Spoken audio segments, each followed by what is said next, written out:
फिर last time सब कुछ क्लियर हो गया था ना, हमने क्वेश्चंस भी अटेम्प्ट कर लिए थे। अब आपका काम है उस चैप्टर को आप रिवाइज करोगे। और एनडीए का जो टेस्ट होने वाला है संडे को 30 तारीख को, आपने देख लिया होगा ग्रुप के अंदर, उसमें भी वो सिलेबस आ रहा है आपका, periodic classification of element 11th class में एनडीए का जो टेस्ट होगा जीएटी का, उसी पैटर्न में आपके पास वो आएगा। तो उसके लिए आपको ऑब्जेक्टिव क्वेश्चन तैयार करने हैं, वो आप एग्जाम्पलर से तैयार कर सकते हैं। बाकी मैं भी आपको डेली के डेली कुछ ना कुछ क्वेश्चंस भेजता रहूंगा, तो उसको आपने तैयार करना है। यूट्यूब पर नहीं है सारे लेक्चर, कोशिश कर रहे यार आज या कल अपलोड हो जाएंगे, नहीं तो मैं आपको रिकॉर्डिंग प्रोवाइड कर दूंगा। अगर अपलोड ना हुए तो मैं आपको रिकॉर्डिंग तो दे ही रहा हूँ, प्रीवियस में मैंने आपको रिकॉर्डिंग दी है, कल की और आज की रिकॉर्डिंग भी मैं भेज दूंगा, उसमें से आप देख लेना। मैं तो अपलोड हो जाएंगे, नहीं हुए तो मैं रिकॉर्डिंग दे दूंगा, एग्जाम्पलर भी भेज दूंगा बेटा, पीडीएफ करनी है एग्जाम्पलर की, ठीक है। जीएटी में जो क्वेश्चंस आएंगे वो मैं आपको डेली की डेली कुछ भेजता रहूंगा, ऑब्जेक्टिव क्वेश्चन, उसमें से आपने प्रैक्टिस करनी है, प्लस आपने एग्जाम्पलर सॉल्व करनी है, ठीक है। प्लस आप एग्जाम्पलर सॉल्व कर लेना, ठीक है भाई। अब आते हैं केमिकल बॉन्डिंग की तरफ। देखो सेकंड चैप्टर है अपना इनऑर्गेनिक का, अगर हम देखें तो हमने पीरियोडिक क्लासिफिकेशन ऑफ एलिमेंट पढ़ा, उसके अंदर जितने भी एलिमेंट्स थे एस पी डी और एफ ब्लॉक के, वो हमने पढ़े, इलेक्ट्रॉनिक कन्फिगरेशन पढ़ा, और उस सब का आगे यूज होगा, क्योंकि चैप्टर सारे लिंक्ड होते हैं, सबका यूज होता है। तो आप प्रीवियस पुराना चैप्टर जरूर रिवाइज करें, नहीं तो आपको फिर प्रॉब्लम आएगी। आप पुराना चैप्टर रिवाइज करें, क्वेश्चंस करें, फिर जाके नया चैप्टर आपको और अच्छे से समझ में आएगा। केमिकल बॉन्डिंग जैसे आपको थोड़ा बहुत पता है कि आयनिक बॉन्ड बनता है, कोवेलेंट बॉन्ड बनता है, कोऑर्डिनेट बॉन्ड बनता है, तो उन्हीं सारी चीजों के बारे में हम इस चैप्टर के अंदर पढ़ेंगे केमिकल बॉन्डिंग में, कि किस तरह से बॉन्ड बनते हैं, ठीक है। तो केमिकल बॉन्डिंग के अंदर अपने पास कुछ क्वेश्चंस हैं जिनका आंसर हमें देना होता है। लाइक अपने पास एक क्वेश्चन आता है कि सबसे पहले ये क्वेश्चन उठता है, why do atoms combine, why do atoms combine. सबसे पहले तो ये क्वेश्चन है कि एटम कंबाइन करते क्यों है, व्हाई डू एटम कंबाइन। जो भी एटम्स हैं नोबल गैसेस को छोड़ करके अगर आप देखो तो वो कंबाइन करते हैं,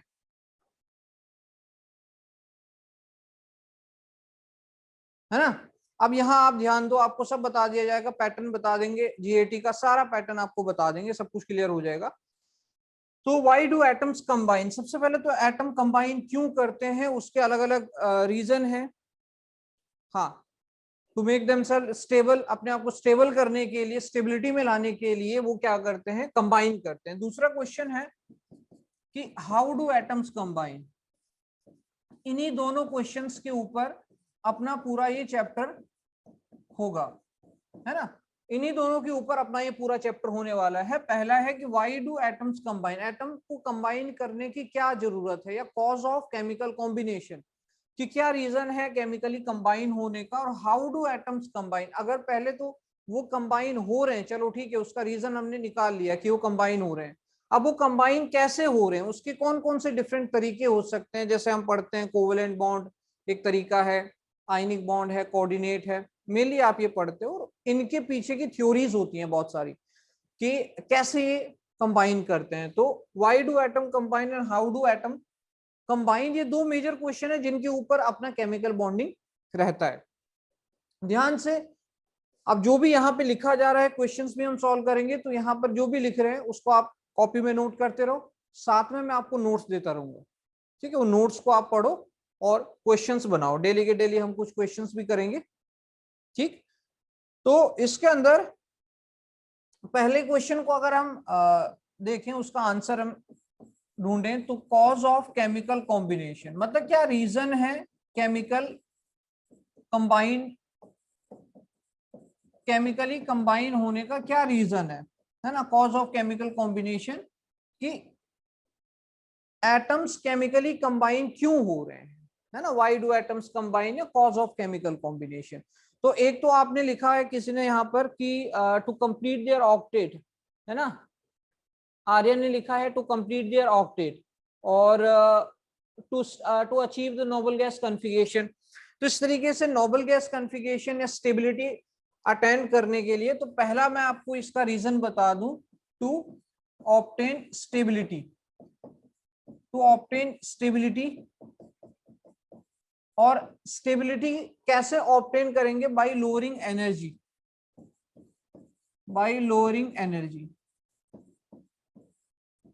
यहां पर केमिस्ट्री में आप अक्सर एक चीज सुनोगे कि जिस सिस्टम में एनर्जी जितनी कम होगी वो उतना ज्यादा स्टेबल होगा, ठीक है। उसके अंदर जितनी कम एनर्जी होगी सिस्टम के अंदर, वो सिस्टम उतना ज्यादा स्टेबल होगा।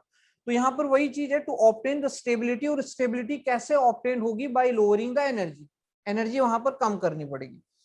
तो इसी चीज को हम एक ग्राफ के थ्रू समझाते हैं यहाँ पर। जैसे कि आप ये मानो कि दो एटम्स हैं, दो एटम्स आपके इनफाइनाइट डिस्टेंस पे रखे हुए हैं। अब दो एटम्स अगर इनफाइनाइट डिस्टेंस पे हैं तो उनके लिए इनफाइनाइट डिस्टेंस क्या होगी, है ना? उनके लिए 1 सेंटीमीटर भी इनफाइनाइट डिस्टेंस हो जाएगी। एक तो अपने को एटम ही नहीं दिखाई दे रहे, और एटम दिखाई नहीं दे रहे, ऊपर से वो कंबाइन करके मॉलिक्यूल बना रहे हैं, वो मॉलिक्यूल भी नहीं दिखाई दे रहा है। मतलब वो बहुत कम डिस्टेंस होगी कि जहां पर वो जुड़ रहे हैं, ठीक। तो उनके लिए इनफाइनाइट डिस्टेंस भी थोड़ी सी डिस्टेंस इनफाइनाइट डिस्टेंस होगी। उस इनफाइनाइट डिस्टेंस पर उनके अंदर जो पोटेंशियल एनर्जी होगी वो जीरो होगी, जो स्टोर्ड एनर्जी है वो जीरो है, ठीक है। तो हम यहां पर लिख सकते हैं कि R is equal to infinite, मतलब बहुत ही दूर वो एटम रखे हुए हैं, R is equal to infinite, और उनके बीच में जो उनका जो पोटेंशियल एनर्जी है वो अभी जीरो है, वो पोटेंशियल एनर्जी जीरो है, ठीक।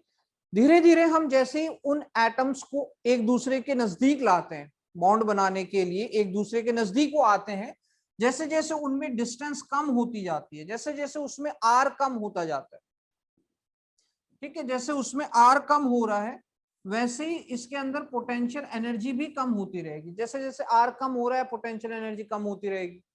तो इनफाइनाइट डिस्टेंस में पोटेंशियल एनर्जी जीरो है, R उसका धीरे धीरे डिक्रीज करेगा, पोटेंशियल एनर्जी भी डिक्रीज करेगी।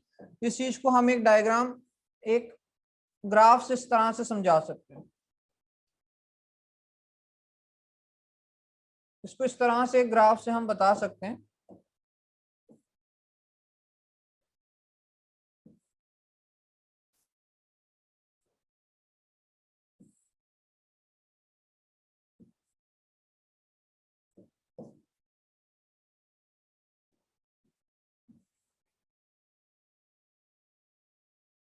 इस तरीके से हमने ग्राफ बनाया। यहाँ पर ये पोटेंशियल एनर्जी है, ये पोटेंशियल एनर्जी है, यहाँ पर पोटेंशियल एनर्जी जीरो है, और ये डिस्टेंस है R, ठीक है। R डिस्टेंस है, पोटेंशियल एनर्जी है, इसके बीच में हम ग्राफ बना रहे हैं।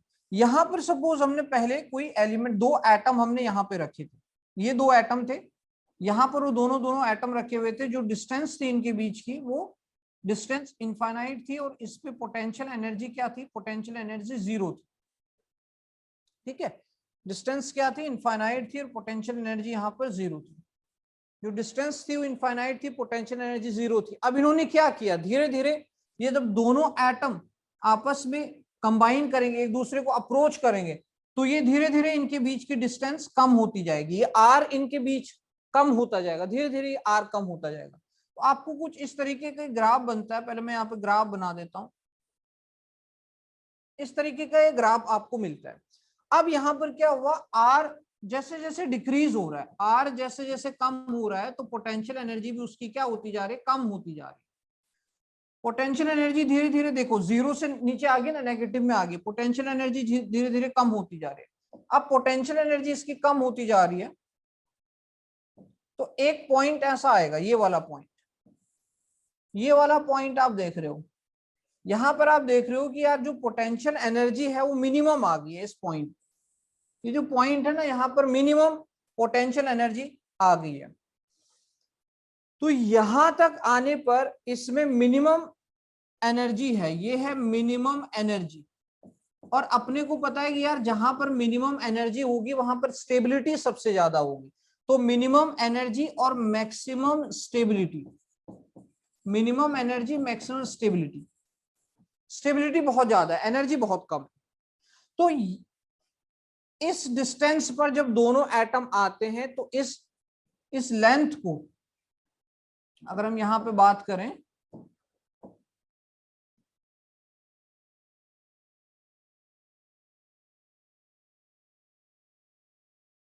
ये जो लेंथ यहां पर बनाई हुई है,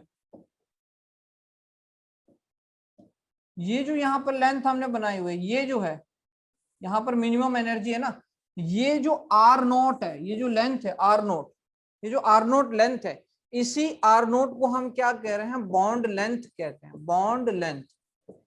इसका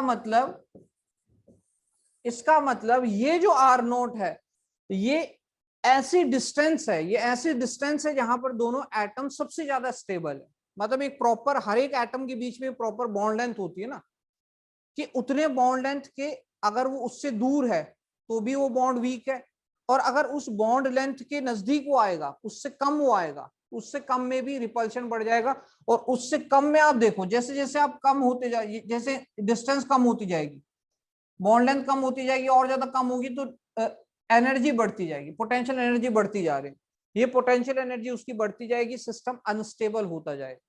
तो ये सबसे ज्यादा स्टेबिलिटी वाली कंडीशन है इस पॉइंट पर। और इतना जो डिस्टेंस है, ये जो यहाँ पे डिस्टेंस आ रहा है, ये डिस्टेंस है आर नॉट का, ये आर नॉट वाला डिस्टेंस है, और इस आर नॉट वाले डिस्टेंस पर सबसे ज्यादा स्टेबिलिटी है और मिनिमम एनर्जी यहां पर आ रही है। तो ये आर नॉट बॉन्ड लेंथ है और सबसे ज्यादा स्टेबल है। तो इसीलिए ये एटम कंबाइन कर रहे हैं by lowering their potential energy, potential energy कम करके यहाँ पर ये मैक्सिमम स्टेबिलिटी को गेन कर रहे हैं। अगर आप इससे नजदीक लेके आए तो धीरे धीरे इसका पोटेंशियल एनर्जी बढ़ता जाएगा। जैसे जैसे एटम पास आएंगे अट्रैक्टिव फोर्स बढ़ेगा, पोटेंशियल एनर्जी डिक्रीज। ठीक है, इसका भी बताता हूं मैं। ठीक, ये चीजें हुए। अब देखो, दो एटम जब पास आ रहे थे तो उसमें दोनों तरह के फोर्सेस लग रहे थे। इस पॉइंट पर कंक्लूजन ये है कि ये जो पॉइंट है जहां पर मिनिमम पोटेंशियल एनर्जी आपको मिल रही है, वो सबसे ज्यादा स्टेबिलिटी वाला पॉइंट है, और वहां पर ये जो आर नॉट मिलेगा, ये बॉन्ड लेंथ मिलेगी, यानी कि ये एक प्रॉपर ऐसी लेंथ मिलेगी जहां पर दोनों एटम सबसे ज्यादा स्टेबल है। अब हो क्या रहा है कि जैसे आप देखोगे, दो एटम है, ये ए है और ये बी है, ये दो एटम है। अब इन दोनों एटम में आप देखो कि इन दोनों एटम्स में जब ये एक दूसरे को अप्रोच करेंगे, जब एक दूसरे के नजदीक आएंगे, जो हम प्रीवियस कंडीशन देख रहे हैं ग्राफ में, एक दूसरे के नजदीक आएंगे तो इसका जो न्यूक्लियस होगा Na, ठीक है, इसका जो न्यूक्लियस है, इसका जो न्यूक्लियस है ए का, और Ea यानी जो इसके इलेक्ट्रॉन्स हैं, ए के जो इलेक्ट्रॉन्स हैं, और Nb जो कि बी का न्यूक्लियस है, और Eb यानी कि जो बी के इलेक्ट्रॉन्स है। ठीक, अब इनमें हम देखेंगे कि इनमें अट्रैक्टिव फोर्सेस भी लगेगी, इनमें रिपल्सिव फोर्सेस भी लगेगी, दोनों टाइप की फोर्सेस यहां काम करेगी। किस तरह से?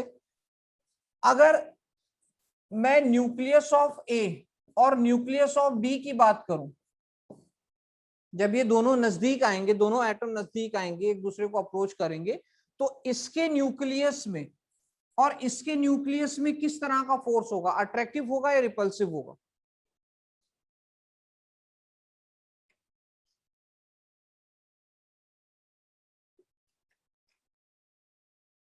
ध्यान से देखो, इन दोनों में किस तरह का फोर्स होगा? रिपल्सिव फोर्स होगा ना, सही है, रिपल्सिव फोर्स होगा। और दूसरा electron of A and electron of B, क्या इन दोनों सिचुएशन में हमें रिपल्सिव फोर्स मिल रहा है?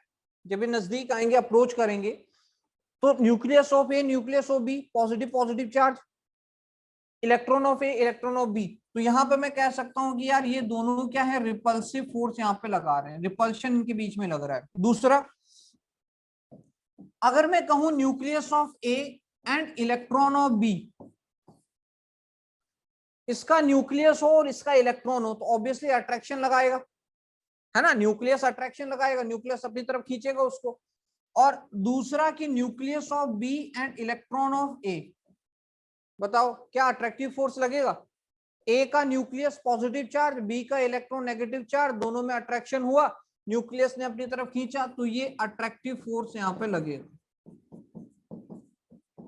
तो जब दोनों एटम नजदीक आएंगे तो ये सिचुएशन बनेगी कि रिपल्सिव फोर्स भी लग रहा है, अट्रैक्टिव फोर्स भी लग रहा है, और आर नोट जो हमने डिस्टेंस पढ़ी, which is bond length, R not is bond length, वो अप्रोप्रिएट डिस्टेंस जहां पर ये दोनों फोर्सेस बैलेंस हो गए, ना रिपल्सिव है ना अट्रैक्टिव। रिपल्सिव फोर्स इक्वल हो गया अट्रैक्टिव फोर्स के, उसको मैं कह सकता हूं कि यार वो बॉन्ड लेंथ क्या बन रही है, आर नॉट बन रही है। वो आर नॉट बॉन्ड लेंथ बन रही है जहां पर अट्रैक्टिव फोर्स रिपल्सिव फोर्स के इक्वल आ गया, ठीक। और वहां पर एटम आपस में सबसे ज्यादा स्टेबल स्टेट में है। क्या ये चीज क्लियर हुई कि इस जगह पर, इस पॉइंट पर ये दोनों सबसे ज्यादा स्टेबल स्टेट में है। अगर मैं आर नॉट से कम करता हूं डिस्टेंस को तो एनर्जी बढ़ती जाती है, अनस्टेबिलिटी आ जाएगी। क्या ये क्लियर है? जल्दी से बताओ।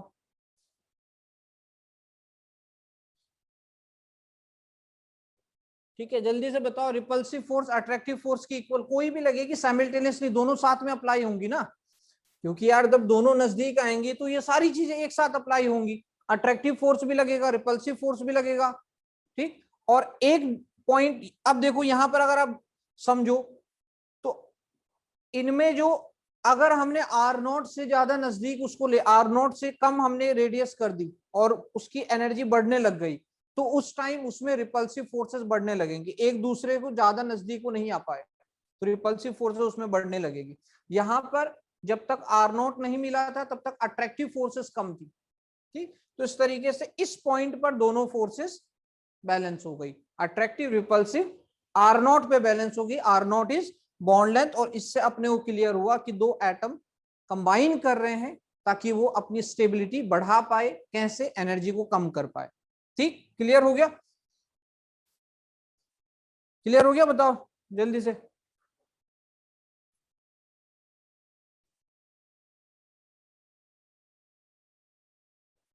ठीक है, किसको क्लियर नहीं हुआ? अभिराज, अभिराज बेटा इसमें क्या दिक्कत है बताओ। बॉन्डिंग एनर्जी स्टेबिलिटी, हाँ जितनी जितनी जितनी कम एनर्जी होगी ना, आप देखो ना, एनर्जी होने से, एनर्जी के आने से रिपल्शन बढ़ता है। जब एनर्जी बढ़ेगी तो रिपल्शन बढ़ेगा ना इसके अंदर, और रिपल्शन बढ़ने से, क्राउडिंग बढ़ने से, रिपल्शन बढ़ने से उसमें अनस्टेबिलिटी आ जाती है। तो जितनी मिनिमम एनर्जी वाली स्टेट में होंगे उतना ज्यादा स्टेबल होगा, ठीक है, सही है। तो जितनी कम एनर्जी होगी उतना ज्यादा स्टेबिलिटी उसको मिलेगी, क्योंकि एनर्जी के होने से क्राउडिंग बढ़ेगी, है ना, क्राउडिंग एनर्जी की, उससे अनस्टेबिलिटी बढ़ती जाएगी।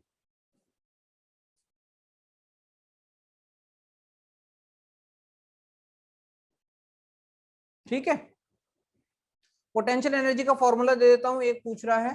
तो potential energy is equal to K Q1 Q2 upon are, ठीक है।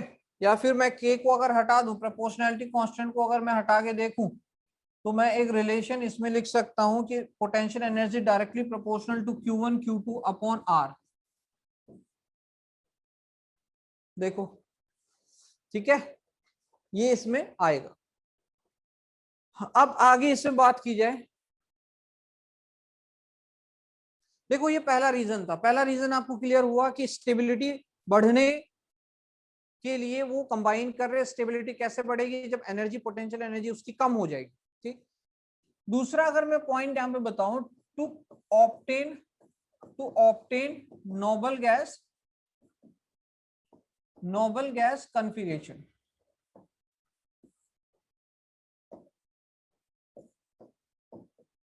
To obtain noble gas configuration, मतलब उनको क्या चाहिए? उनको नोबल गैस का कॉन्फ़िगरेशन चाहिए। अगर उनको नोबल गैस का कॉन्फ़िगरेशन मिल गया, नोबल गैस का कॉन्फ़िगरेशन है जिसको ऑक्टेट रूल भी कहते हैं, कि ऑक्टेट रूल फॉलो करवाने के लिए वो स्टेबल कंबाइन करते हैं, दो एटम कंबाइन कर रहे हैं तो उसमें नोबल गैस कॉन्फ़िगरेशन वो ढूंढना चाहते हैं, उनको नोबल गैस कॉन्फ़िगरेशन मिलना। अब इसको किसने कहा था? इसको कॉसेल ल्यूइस, कॉसेल ल्यूइस अप्रोच भी इसको कहते हैं, कॉसेल ल्यूइस अप्रोच। कॉसेल ल्यूइस अप्रोच में क्या होता है कि उन्होंने कहा कि जिसका ऑक्टेट कंप्लीट है वो स्टेबल हो जाएंगे। ठीक है, अब वो उनको दिमाग में कहां से आया, वो नोबल गैसेस को देख करके आया, उन्होंने नोबल गैसेस को देखा। ये दूसरा रीजन है कि क्यों एटम कंबाइन कर रहे हैं, उन्होंने नोबल गैस को देखा। जब उन्होंने नोबल गैस को देखा, helium, neon, argon, krypton, xenon, radon, तो उन्होंने देखा कि यार ये जितने भी एलिमेंट हैं ये ऑक्टेट अपना कंप्लीट कर रहे हैं, जबकि हीलियम अपना ड्यूप्लेट कंप्लीट कर रहा है। तो इसकी वजह से ये noble gas, it mean NS2 NP6 electronic configuration अपना बना रहे हैं। NS2 NP6 का मतलब 2+6 8 इलेक्ट्रॉन वैलेंस इलेक्ट्रॉन है इसके, 8 इसके वैलेंस इलेक्ट्रॉन है, लास्ट शेल में 8 इलेक्ट्रॉन आ रहे हैं, तो ये स्टेबिलिटी गेन कर रहा है। तो उन्होंने कहा कि अगर किसी का भी नोबल गैस कॉन्फ़िगरेशन बन रहा है तो वो स्टेबल हो जाएगा, इसीलिए वो कंबाइन कर रहा है अपना नोबल गैस कॉन्फ़िगरेशन बनाने के लिए। ठीक है, तो ये सेकंड रीजन है। और ये किसने, कॉसेल ल्यूइस अप्रोच इसको कहते हैं, कॉसेल ल्यूइस ने ये दिया था।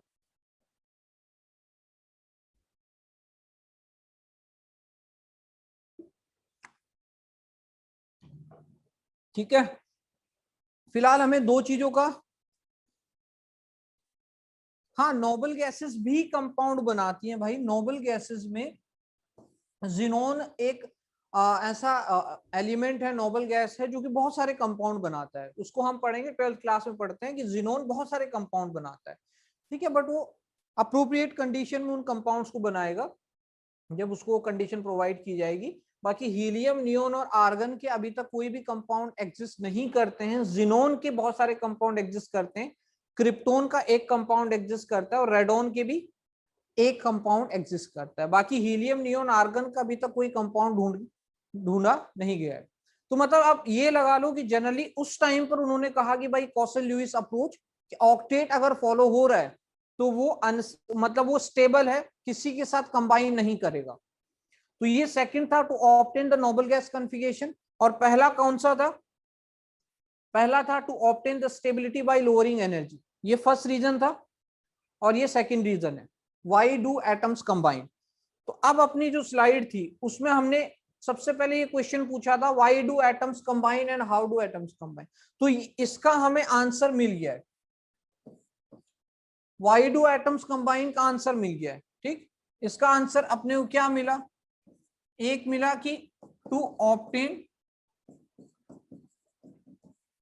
स्टेबिलिटी और दूसरा टू ऑब्टेन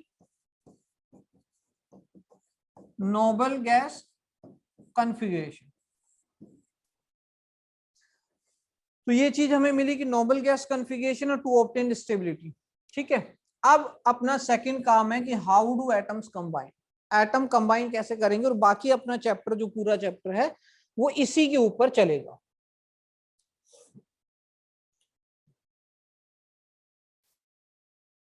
ठीक है भाई, अब बताओ यहां तक क्लियर हुआ। बहुत सिंपल बेसिक चीजें चलेंगी, एक दो दिन बिल्कुल सिंपल चीजें चलेंगी जो आपने 9th-10th में पढ़ा हुआ है। आपने पढ़ा हुआ है लुईस डॉट स्ट्रक्चर, आपने कोवेलेंट बॉन्डिंग में शेयरिंग पढ़ी हुई है। ठीक है, वही चीजें अभी चलेंगी, एक या दो दिन वही चीजें चलेंगी। ठीक, तो अब हम एक बार ये पढ़ लेते हैं, ओवरव्यू में आपको दे देता हूं कि कितने सारे टाइप के बॉन्ड होते हैं। ठीक है, क्योंकि दो एटम जब जुड़ेंगे, क्यों जुड़ेंगे वो अपने को पता लग गया। अब जब दो एटम जुड़ेंगे तो वो किसी न किसी केमिकल बॉन्ड के थ्रू जुड़ेंगे और मॉलिक्यूल बनाएंगे। और उन्हीं केमिकल बॉन्ड को अब अपने ने पढ़ना है कि कितने सारे टाइप के केमिकल बॉन्ड होते हैं। ठीक है, तो हम लिख रहे हैं टाइप्स ऑफ केमिकल बॉन्ड। तो भाई दो एटम अगर जुड़ेंगे तो कितने सारे बॉन्ड बना करके वो जुड़ सकते हैं, दो एटम या फिर दो मॉलिक्यूल भी हम अभी जोड़ेंगे। तो इसमें फर्स्ट हम लगा सकते हैं inter atomic bond. Inter atomic, क्या नाम से पता लग रहा है इंटर एटॉमिक, ये बताओ इंटर एटॉमिक नाम से पता लग रहा है किन किन के बीच में आ रहा होगा, ध्यान से देखना। इंटर एटॉमिक का मतलब दो एटम के बीच में इंटर एटॉमिक बॉन्ड, इनको प्राइमरी बॉन्ड भी कहते हैं, प्राइमरी बॉन्ड। मतलब मेजर टाइप के बॉन्ड आपको यही देखने सुनने को मिलेंगे चारों तरफ, ठीक। Inter atomic bond, primary bond, ऐसा क्यों है कि इनको प्राइमरी बॉन्ड कहते हैं, इनकी क्या खासियत है? क्योंकि ये स्ट्रॉन्ग होते हैं, बाकियों के कंपैरिजन में इनको तोड़ना मुश्किल होता है, ठीक है, ये स्ट्रॉन्ग होते हैं। अब ये बताओ कि इसका स्ट्रॉन्ग कैरेक्टर हम कैसे रिप्रेजेंट करें? इसके लिए क्या होता है कि किसी भी चीज को ब्रेक करने के लिए हम कितनी एनर्जी दे रहे हैं उससे उसको पता लगा सकते हैं। अगर किसी बॉन्ड को ब्रेक करने के लिए हमें 10 किलो जूल पर मोल की एनर्जी देनी पड़े और किसी बॉन्ड को ब्रेक करने के लिए 100 किलो जूल पर मोल की एनर्जी देनी पड़े, तो कौन सा बॉन्ड ज्यादा स्टेबल होगा? 100 वाला ज्यादा स्टेबल होगा ना, क्योंकि जिसको तोड़ने के लिए आप ज्यादा एनर्जी दे रहे हो वो ज्यादा स्टेबल है। तो इसके लिए आपको कम से कम कितनी एनर्जी देनी पड़ती है भाई? 200 से 400 किलो जूल वैल्यू आगे पीछे हो सकती है, ठीक है। अंदाजन है कि भाई 200 से 400 किलो जूल पर मोल, एक मोल बॉन्ड को ब्रेक करने के लिए इतनी एनर्जी देनी पड़ती है। काफी ज्यादा एनर्जी है, तो इसलिए इसको प्राइमरी बॉन्ड कहा जाता है, ठीक। फर्स्ट ये है, इसके अंदर ए प्राइमरी बॉन्ड कौन कौन से टाइप के होते हैं? सबसे पहला ionic bond, ionic bond, ionic bond. दूसरा ये आपने सुने हुए हैं सब, दूसरा कोवेलेंट बॉन्ड, कोवेलेंट बॉन्ड, ठीक। तीसरा कोऑर्डिनेट बॉन्ड, ये भी सुना हुआ है, कोऑर्डिनेट बॉन्ड, ठीक है। चौथा मेटालिक बॉन्ड, ये भी सुना हुआ है, metallic bond.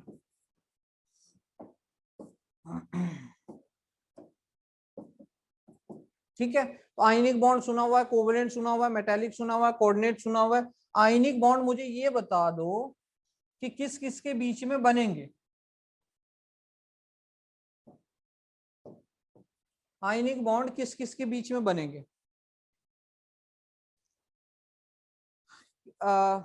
Metal non metal के टर्म्स में या इलेक्ट्रोपॉजिटिव इलेक्ट्रोनेगेटिव के टर्म्स में क्या हम ये कह सकते हैं कि जो आयनिक बॉन्ड है भाई, वो ionic bond electropositive plus electronegative elements के बीच में बनेंगे? क्या ये लिख सकते हैं?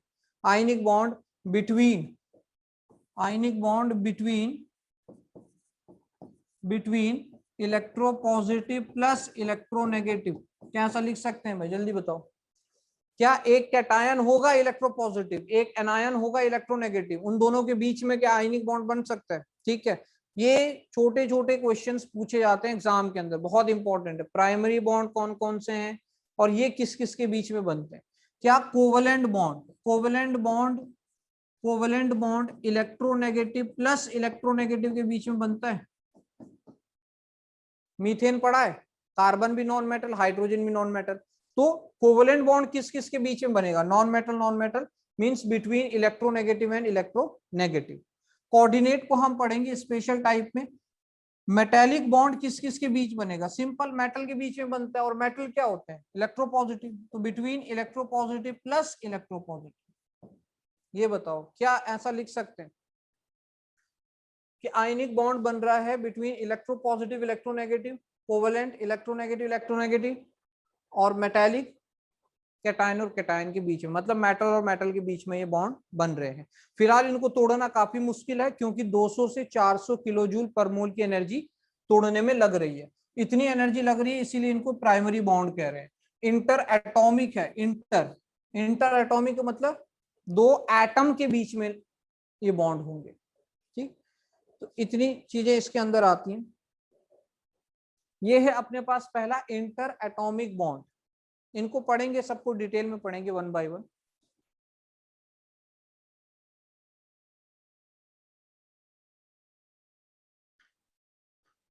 एक मोल बॉन्ड है, बॉन्ड जैसे कि Na और Cl के बीच में बॉन्ड है ना। अब ये एक है तो इसको हम वन मोल कहेंगे कि वन मोल बॉन्ड बना हुआ है, ठीक है। इसको ब्रेक करने के लिए सपोज हमको 400, क्योंकि आयनिक बॉन्ड सबसे ज्यादा स्ट्रॉन्ग है, तो 400 किलो जूल पर मोल की एनर्जी देनी पड़ेगी। मतलब इतने को तोड़ने के लिए 400 किलो जूल पर मोल की एनर्जी लगेगी, ठीक है।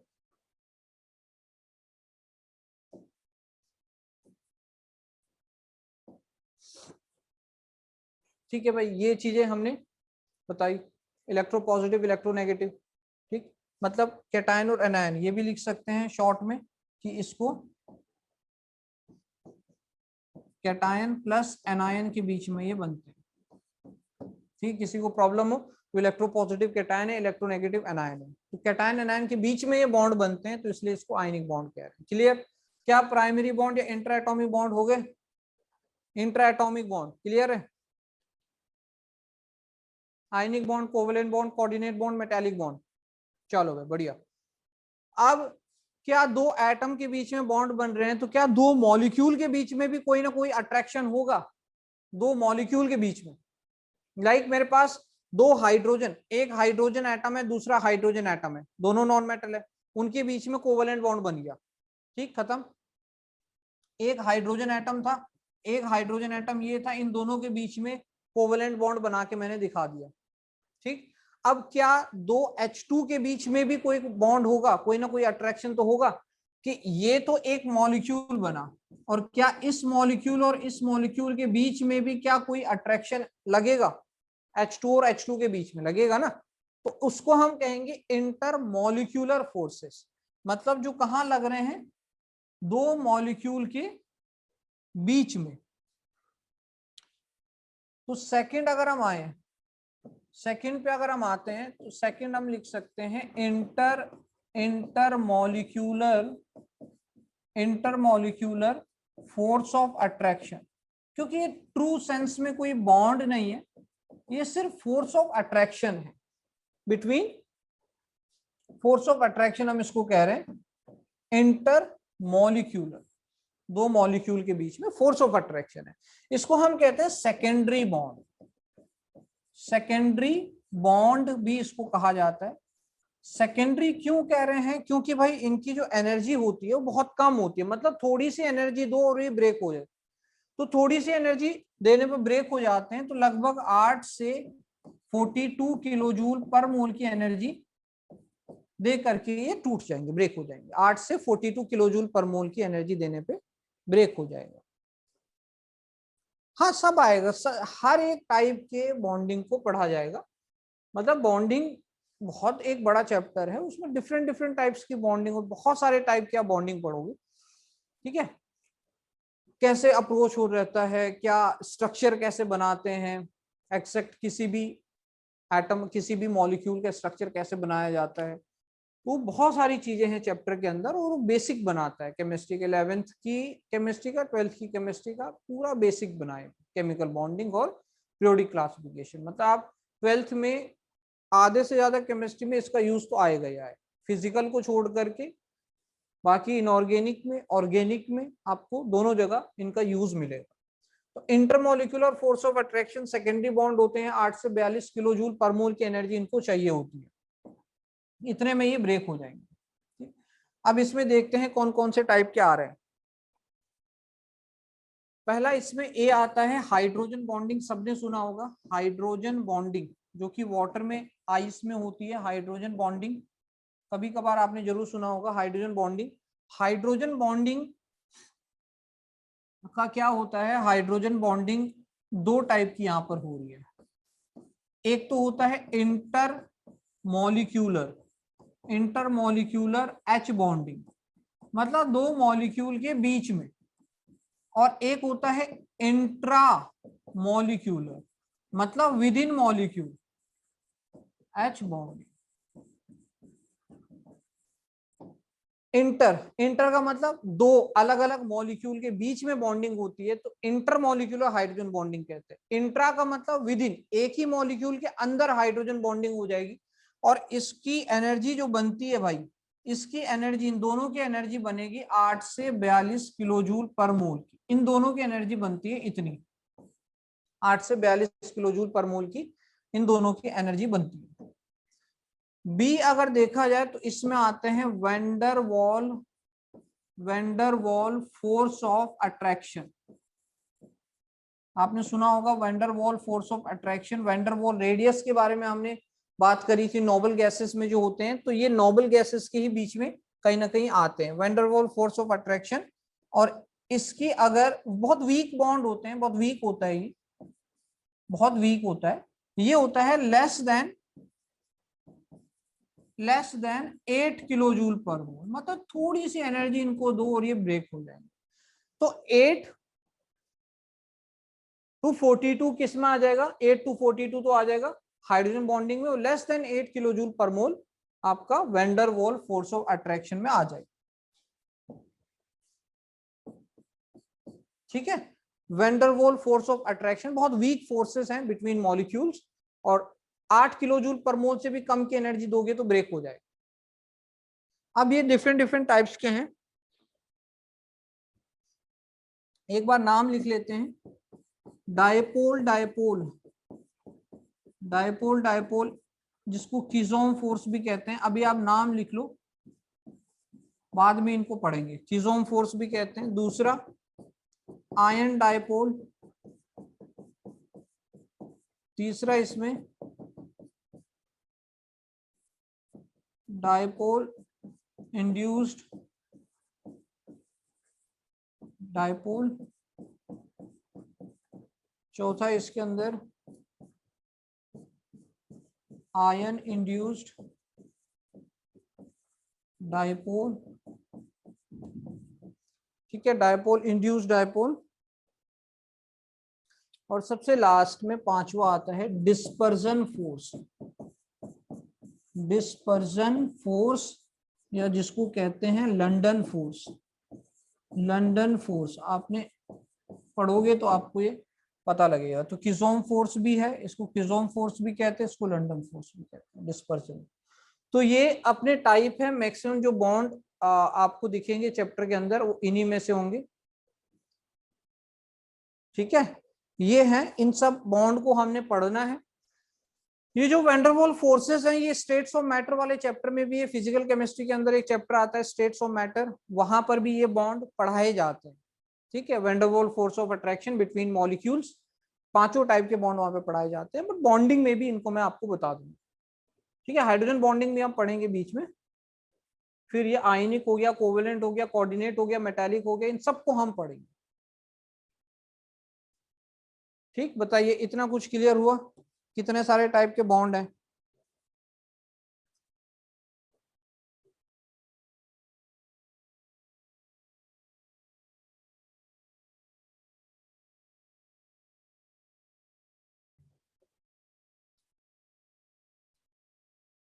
डाइपोल का मतलब क्या था? डाइपोल मतलब दो पोल बन जाते हैं, एक तरफ नेगेटिव पोल, एक तरफ पॉजिटिव पोल। सपोज आपका सिर जो है पॉजिटिव पोल है, आपके पैर नेगेटिवली चार्ज है, आपका सिर पॉजिटिव चार्ज है, तो आपका दो पोल बन गया ना, डाइपोल बन गया। डाई मतलब दो, दो पोल बन जाते हैं। वाटर में जैसे दो पोल बनते हैं, ऑक्सीजन नेगेटिव चार्ज होता है, हाइड्रोजन पॉजिटिव चार्ज होता है, डाइपोल बन जाते हैं।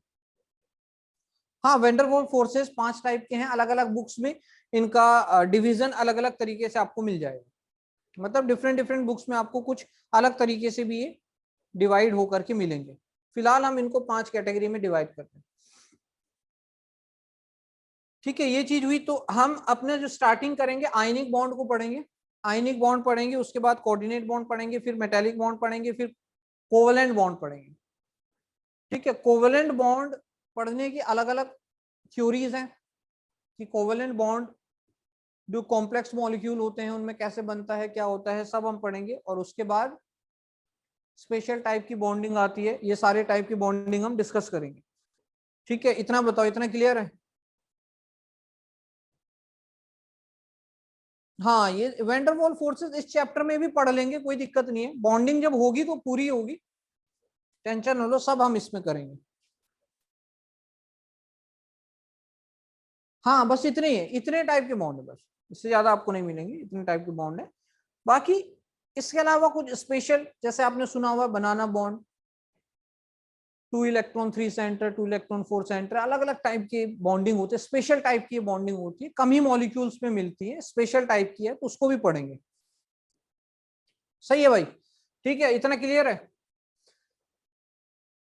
सही है, तो चैप्टर आपको पता लगा कहां से कहां जाने वाला है। चैप्टर बहुत इंटरेस्टिंग है, बहुत सारी चीजें आएंगी, डिफरेंट डिफरेंट टाइप के बॉन्ड पढ़ेंगे, थ्योरीज पढ़ेंगे, कैसे स्ट्रक्चर बनाए जाते हैं, ऑक्सीडेशन नंबर, ये वो सब इसका निकाला जाएगा। ठीक है, तो अप्रोच स्टार्ट करते हैं आयनिक बॉन्ड से। आयनिक बॉन्ड ऑलरेडी मैंने आपको बताया था 10th क्लास में आपने जो पढ़ा हुआ है उसी को हम कुछ देर रिवाइज करेंगे। आयनिक बॉन्ड को हम इलेक्ट्रोवैलेंट बॉन्ड भी कहते हैं, इलेक्ट्रोवैलेंट बॉन्ड, आयनिक बॉन्ड या इसको कहते हैं इलेक्ट्रोवैलेंट बॉन्ड। ठीक है, आयनिक बॉन्ड या इलेक्ट्रोवैलेंट बॉन्ड, सही है। ध्यान से देखना, नोट्स मिल जाएंगे बेटा, नोट्स में मिलेंगे, इसको भी नोट करते रहो। वैसे तो इसी को आप नोट करते रहोगे तो कुछ अलग से एक्स्ट्रा होगा तो मैं बता दूंगा। आयनिक बॉन्ड या इलेक्ट्रोवैलेंट बॉन्ड होता है, हमने प्रीवियस में इसको पढ़ा कि भाई ये क्या है, ये एक इलेक्ट्रोपॉजिटिव प्लस एक इलेक्ट्रोनेगेटिव के बीच में बनेगा। मतलब क्या है इसका कि एक कैटायन और एक एनायन के बीच में ये बॉन्ड हमको दिखाई देगा। ठीक, कैटायन और एनायन के बीच में दिखाई देगा। कुछ एग्जांपल्स आप ऑलरेडी इसके जानते हैं, like NaCl, Na positive Cl negative, KCl, ठीक है, MgCl2, ठीक, और MgS। इस तरीके के कुछ एक बॉन्ड का एग्जांपल, कुछ एक मॉलिक्यूल को आप जानते हो जिसके अंदर आपको आयनिक बॉन्ड दिखाई देता है। इलेक्ट्रोपॉजिटिव इलेक्ट्रोनेगेटिव जुड़ते हैं तो आयनिक बॉन्ड बनते हैं। ठीक, तो ये अच्छा, अब आयनिक बॉन्ड में सबसे पहले ये ध्यान रखना है कि यहां पर क्या होता है, आयनिक बॉन्ड के अंदर, आयनिक बॉन्ड के अंदर कंप्लीट ट्रांसफेरेंस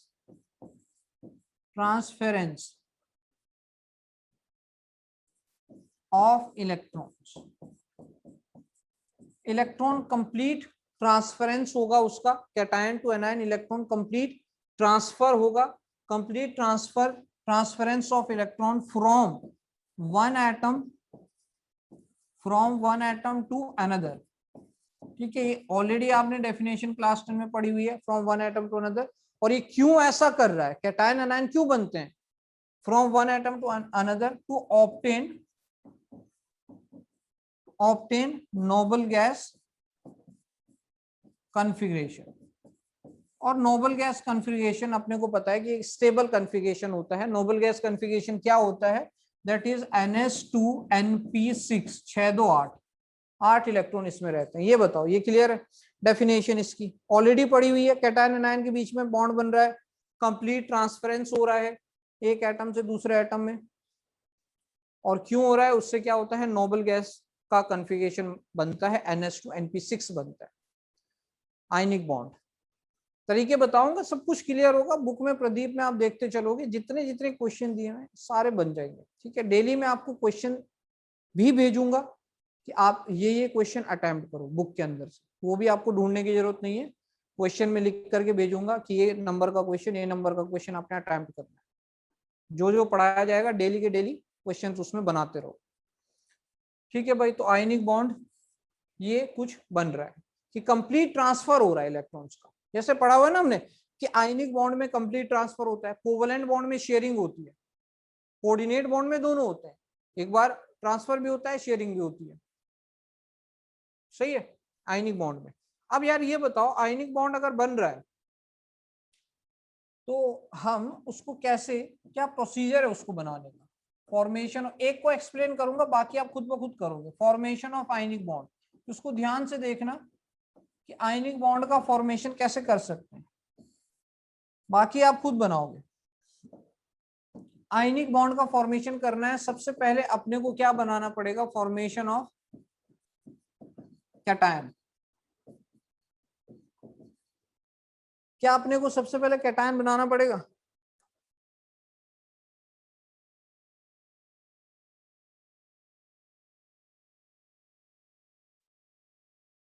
ठीक है।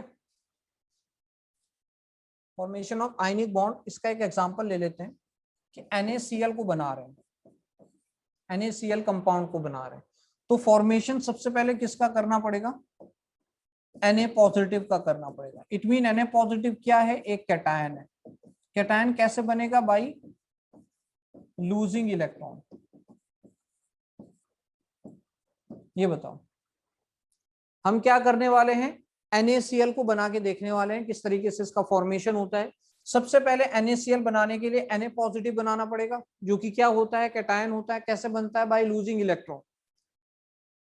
इसको हम अगर बनाना चाहें तो ऐसे बनाएंगे कि भाई अपने पास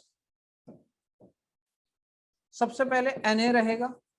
Na का एटॉमिक नंबर कितना है, एक चीज मैं आपको पहले बता दूं, यहां पर एक चीज आपको बता दूं इससे पहले, एक होता